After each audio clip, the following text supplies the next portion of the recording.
Profesör Doktor İsmail Bayraklı, Aksaray Üniversitesi Mühendislik Fakültesi Elektrik Elektronik Mühendisliği bölümünde öğretim üyesi olarak görev yapmaktayım. Nefes havasından farklı hastalıkların teşhis ve takibi ile ilgili sensör tasarımları ve yöntem geliştirme çalışmalarımız devam ediyor.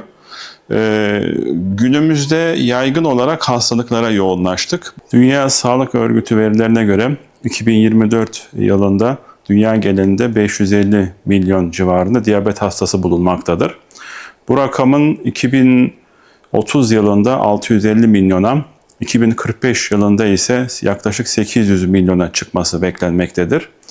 Dünya genelinde diyabet hastalığı ile yapılan mücadeleye 1 trilyon dolar harcanmıştır geçen yıl itibariyle. Ülkemizde ise 10 milyonun üzerinde diyabet hastasının olduğu öngörülmektedir.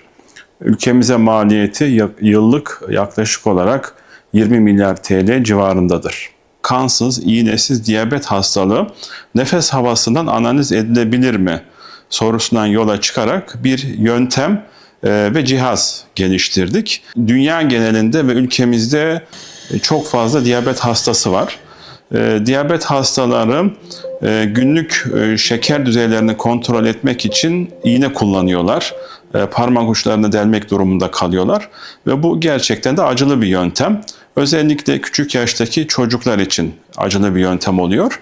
Bundan dolayı bu yöntem kullanılmaya başlandığında artık iğneye ve parmak delmeye gerek kalmayacak. Sadece nefes havasından analizle diyabet hastalıkları teşhis edilebilecek. Dünya genelinde kabul edilebilirliğini göstermek için böyle bir grafik var.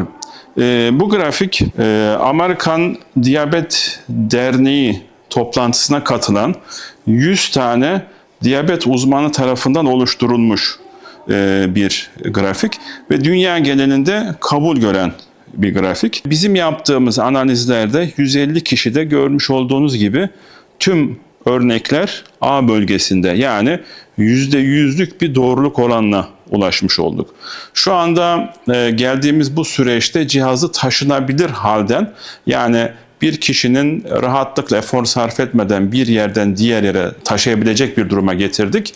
Bundan sonraki süreçte de giyilebilir, yani bir saat gibi, kolye gibi, yüzük gibi veya da maske gibi insan vücuduna giyilebilir forma hazır hale geldi. Şu anda bunu yapabilecek durumdayız.